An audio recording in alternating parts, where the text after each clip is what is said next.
जय श्री कृष्ण भक्तों। वैशाख का महीना बड़ा ही पावन महीना है। ये महीना चैत्र शुद्ध पूर्णिमा से वैशाख का इसमें स्नान प्रारंभ हो जाता है। आरंभ किया जाता है कि इसको पवित्र नदियाँ, तालाब जैसे कि तालाब, बावड़ी या कुएं के जल से प्रातः जल्दी उठ के स्नान करना चाहिए, नित्य कर्म करके। और भगवान विष्णु का ओम नमो भगवते वासुदेवाय अर्थात हरे कृष्णा हरे कृष्णा कृष्ण कृष्ण हरे हरे, इस 16 अक्षर वाले और 12 अक्षर वाले मंत्र का भी जाप करना चाहिए। कहते हैं कि ऐसे जाप करने से भगवान जल्दी ही प्रसन्न होते हैं और कम से कम 5 बार एक दिन में माला फेरनी चाहिए। इसका बड़ा ही महत्व है और सब प्रकार से कोई भी अगर कामना हो वो पूर्ण हो जाती है। 31 दिन या 35 दिन तक इस प्रकार का नियम पालन करने से, एक समय भोजन करने से तथा सब प्रकार के रोग और दोष दूर हो जाते हैं और पुण्य भी बढ़ता है। ये महीना चैत्र की पूर्णिमा से करने से शुरू करें और वैशाख की पूर्णिमा तक पिंपल पंथवारी सींचे।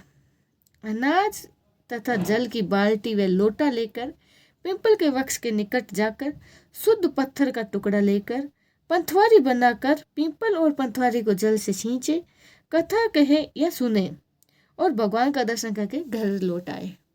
ऐसा करने से श्री विष्णु भगवान प्रसन्न होते हैं और हमें इस सब चीज़ों की फल भी प्राप्त होता है, मनोकामना भी पूर्ण होती है। और वैशाख के महीने में दान पुण्य का बड़ा ही महत्व है। जैसे कि मैंने बाकी कथाओं में बताया था, छतरी, जल और अन्न का बड़ा ही महत्व है। 16वां अध्याय, 16 दिन और 16वां अध्याय। श्री सूत जी कहते हैं, भगवान के दर्शन के आनंद में मगन हृदय वाले उस राजा ने तत्काल ही शीश झुकाकर प्रणाम किया और बहुत देर तक आकुल नेत्रों से विश्वतम देव जगदीश भगवान का दर्शन करता रहा। फिर चरण धोकर जल सिर पर धारण किया और बहुमूल्यवान आभूषण, चंदन आदि से पूजन करने लगा। धूप, दीप, फूल, माला, नैवेद्य और आत्मा समर्पण से विष्णु भगवान को पसंद करके बोला, हे निर्गुण, हे विश्व मूर्ति, आपको चरणाविंद धन्य है। ये चरण शरणागतों को पाप से दूर करने वाला है। तुम्हारे चरणाविंद को भूल तृष्णा से व्याकुल अनेक योनि में भ्रमण करता हूँ। मैंने दान किया हो, न ही साधु सेवा की है और न ही तुम्हारी कथा सुनी है। उस अपराध से शत्रुओं ने मुझे पराजित कर दिया है, मेरा वैभव नष्ट हो गया है। तब मैं वन में गया और मैंने अपने गुरुजनों को स्मरण करते हुए गुरु ने आकर मेरी दीन दशा पर दया कर दुख से छुटकारा पाने की उपाय बताया था। उनके बताए वैसा के धर्म कार्य जो शुभ फल देने वाला है मैं करने के लगा, जिसके प्रभाव से मुझे संपूर्ण वैभव मिला है और मैं अत्यंत ही प्रसन्न हूँ। हे परमात्मा, हे संतों पर अनुग्रह करने वाला हूँ, मैं तुमको नमस्कार करता हूँ। हे जगानंद निवासी, हे देवेंद्र, आप प्रसन्न हो जाइए, जिससे आपके चरण कमलों में मेरी स्मृति हो। हे प्रभु, पुत्र स्त्री कौशादी में मेरी आसक्ति न हो, मेरा मन आपके चरणाविंद में लगा रहे, मेरी वाणी आपकी दिव्य कथा कहने में लगी रहे, मेरे नेत्र आपकी मूर्ति के दर्शन करने में लगे रहें और मेरे कान कथा सुरण और जीभ आपके कमल गुणवान निवेद का अर्पण करता रहे। नासिका आपके चरण कमलों का मकरंद सूंघने में प्रवृत्त हो और हाथ आपके मंदिर की साफ सफाई करने में हो तथा भक्तों के सुगंध युक्त चंदन आदि लेप से लगे रहे और पांव आपकी कथा में ले जाए। मेरा मूर्धा सदा ही आपकी वंदना में, कामना आपकी कथा में, बुद्धि आपके विचार में सदा लगी रही। साधु संगत की और आपकी चेष्टा कथाओं के गान में मेरे दिन बीत जाए। हे प्रभु, एक पल भी आपके प्रसंग बिना व्यथित न हो। हे विष्णु, मैं संपूर्ण राज्य पुत्र पौत्रादि किसी भी की इच्छा नहीं करता हूँ। मैं तो आपके चरण कमल की सेवा का इच्छुक हूँ। राजा की ऐसी स्तुति सुनकर भगवान प्रसन्न हो बोले, तुम पाप रहित निष्काम मेरे भक्तों में श्रेष्ठ हो।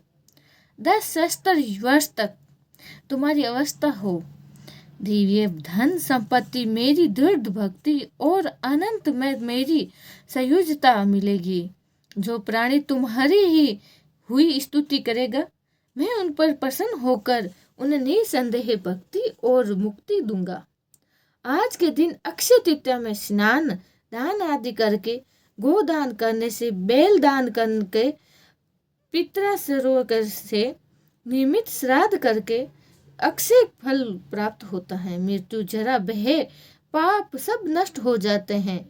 मैं वैशाख वक्ता धर्मों से प्रसन्न होता हूँ, जिनके करने से तप अवध पद प्राप्त होता है। जो प्राणी मेरे चरणों का स्मरण करके उस प्रायश्चित को भी करता है, आवश्यकता नहीं है।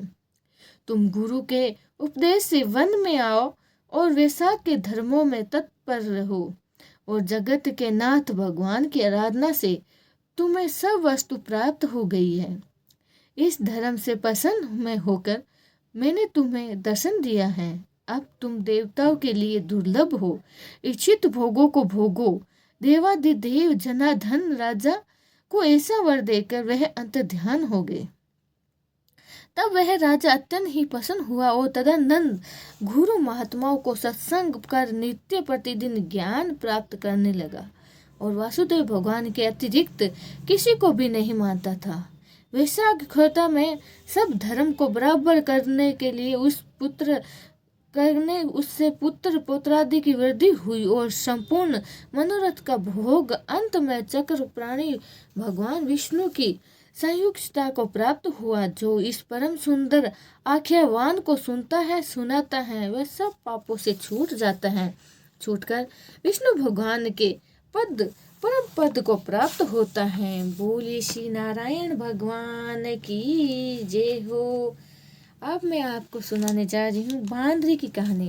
कहते हैं वैशाख के महीने में बांदरी की कहानी सुनना अति आवश्यक होता है, अति ही जरूरी होता है। एक पुण्य की कथा है, आप जरूर सुने, इसी सुने बिना ना जाए। बांदरी की कहानी। एक राजा था, वह वैशाख के माह में प्रतिदिन ब्रह्म मुहूर्त में उठकर गंगा जी में स्नान करता था।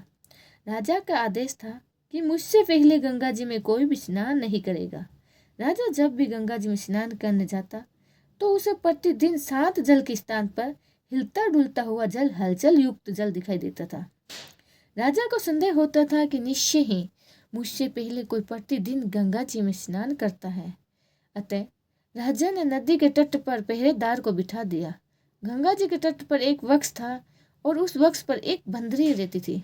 वह प्रतिदिन राजा से पूर्व स्नान करके वृक्ष के पर चढ़ जाती थी और बैठ जाती थी। इस प्रकार होते होते पूरा वैशाख माह व्यतीत हो गया, किंतु अंतिम दिन राजा के पहरेदार ने यह देख लिया और उस बंदरिया को पकड़कर राजा के पास ले गया और कहा कि ये बंदरिया आपसे पूर्व प्रतिदिन गंगा जी में स्नान करती है। उधर राजा की प्रतिज्ञा थी कि यदि कोई स्त्री मुझसे पूर्व स्नान करती होगी तो मैं उससे विवाह करूंगा।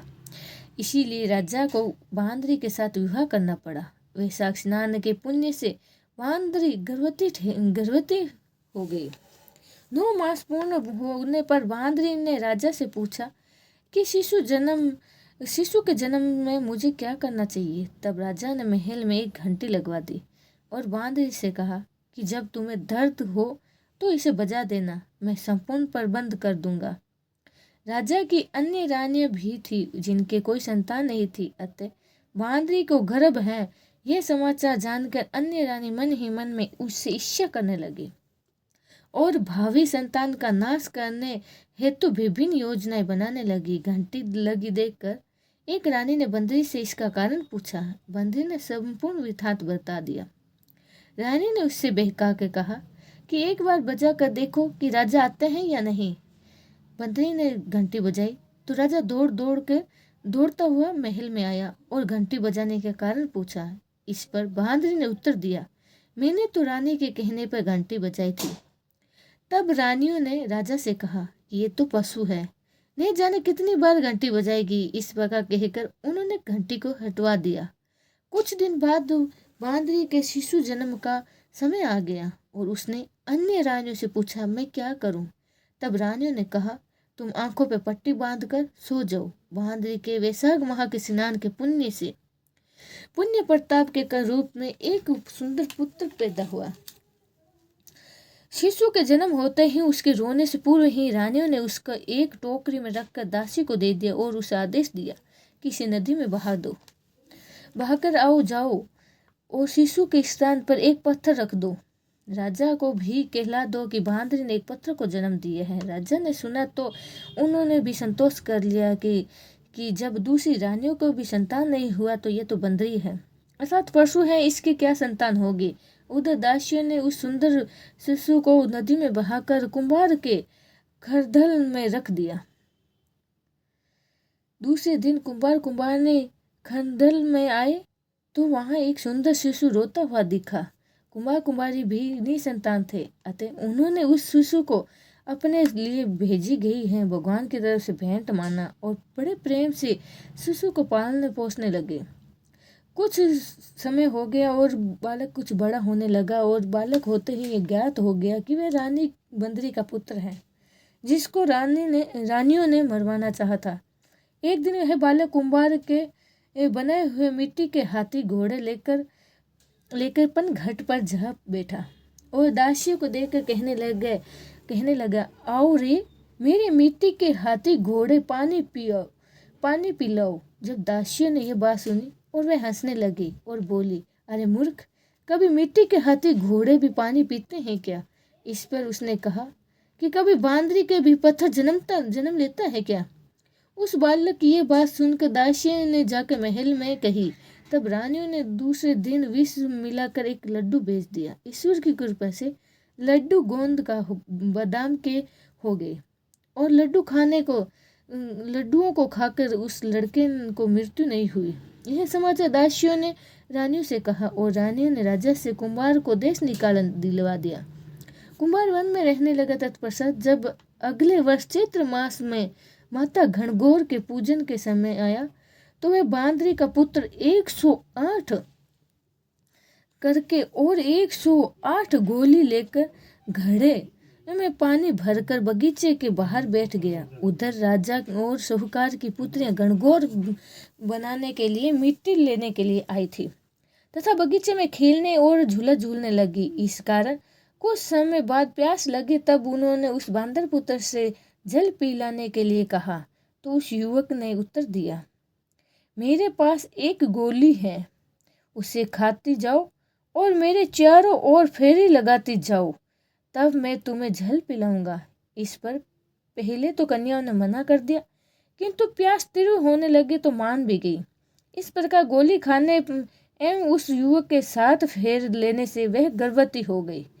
बाद में जब उनके माता पिता को यह वृत्तांत ज्ञात हुआ तो वे भी सभी कुंभार के पास गए और संपूर्ण वृत्तांत सुनाया तथा कहा कि तेरे पुत्र ने हमारी इन कन्याओं से विवाह किया है, अब तुम्हें उन्हें अपने घर में रखना होगा। तब कुंभार ने निर्धन होने के कारण असमर्थ व्यक्ति की हो तो कन्याओं के माता पिता से बहुत सारा धन देकर अपनी कन्याओं को कुंभार के घर विदा कर दिया और कुंभार के घर में 108 बहुएं आ गई और कला धन में उसने 108 ही पोते हो गए।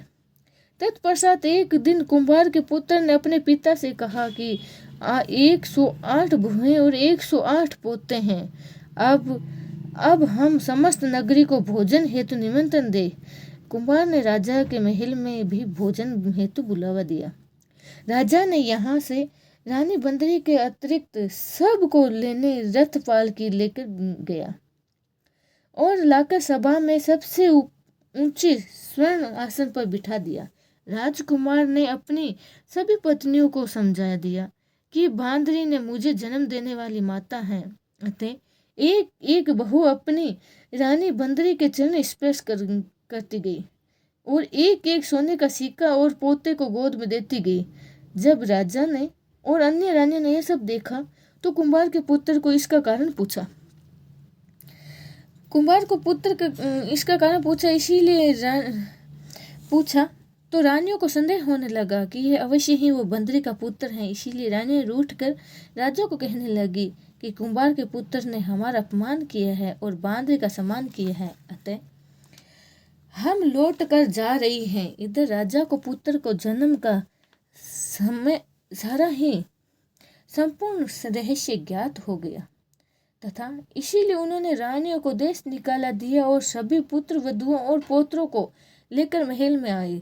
राजकुमार का राज तिलक हुआ। कुमार और कुमारियों को राजकुमार महल में रहने के लिए निवेदन किया, किंतु वे नहीं माने। तब राजा ने बहुत सारा धन देकर दे दिया। अतः वैशाख स्नान का इतना महत्व है कि सबको वैशाख स्नान करना चाहिए। बांदरी ने वैशाख स्नान किया तो उसे राजा का राज्य मिला, पुत्र पुत्रादि प्राप्त हुए। हे ईश्वर, जैसे बांदरी को पुण्य मिला उसी प्रकार हम सबको मिलना चाहिए। कहते सुनते हंकार बते सबको ही। जय श्री कृष्णा, राधे राधे। आपको कथा कैसी लगी कमेंट